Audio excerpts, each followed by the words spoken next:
Mark 8:33 shows how you can tie a dialogue together by using the same word, and it also has a somewhat unusual idiomatic construction with the article.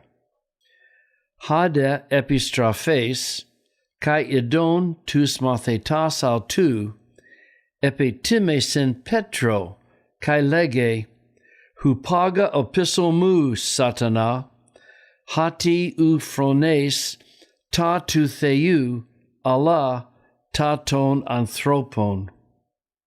There's your hade, but he, and then epistrepho, your participle, turning and seeing his disciples. Then here's another use of epitimao. It's a third use of this word in this passage. And in the first one, Jesus strongly warned his disciples not to tell people about him. And then he gave a death prediction. Peter rebuked him. And now, using the same vocabulary, Jesus turns and rebukes Peter and says, your present imperative from hupago, get behind me, Satan. And there's your vocative, right? Because you are not thinking. And then here's your phrases. The things of God, so it's neuter plural, so it's substantivizing this phrase. So it's the of God, it's plural. So right for now, we'll just say the things of God, but the things of men. Now, a couple of things here. I heard one person talk about, he was wondering if Jesus was calling Peter Satan, or he understood that Satan was standing right next to Peter, and he's actually talking to Satan. Get behind me, Satan. But most people take it that Jesus is using very strong language to refer to Peter.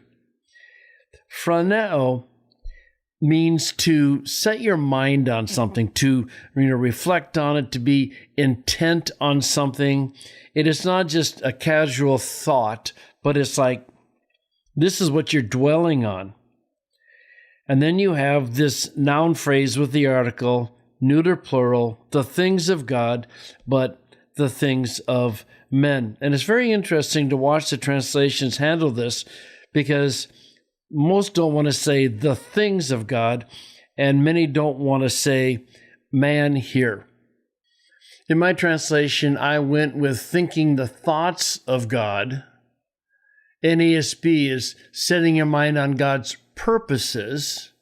The ESV is the things of God, and that actually was my vote on this particular one. And the reason I said things was because over here with ta, it's very generic. I don't think you want to get too focused on whether it is purposes or, divine things. I liked it being a little more generic. But anyway, set your mind, and you notice it's setting your mind on the things of God. For you are not, the old RSV says, for you are not on the side of God. It got updated. You are setting your mind not on divine things, but on human things. I really like watching how revisions happen. You have the RSV, then the ESV was the update of the RSV that Crossway did. And then our NRSV is the same people that did the RSV. So it's really fun to watch the process of going, you are not on the side of God, to you're not setting your mind on the things of God, to you are setting your mind not on divine things, but on human things. CSB, you're not thinking about God's concerns. The NIV, you do not have in mind the concerns of God. Net Bible, you're not setting your mind on God's interests. New Living, you are seeing things merely from a human point of view, not from God's. That sounds really light considering this is a rebuke. But anyway, it's a somewhat awkward passage. It's not bad Greek or anything. It's just you have to be a little interpretive in doing your translation. So again, you have the third use of epitimao, tying the passage together. You have this vocative for Satan. You are setting your mind, not just thinking about it. And then something of God and something of human beings. So to do the phrasing, but turning and seeing his disciples can probably stay on the same line. He rebuked Peter and he said, "Get behind me, Satan." Why? Because you are not thinking the things of God, but you are thinking the things of men, of human things.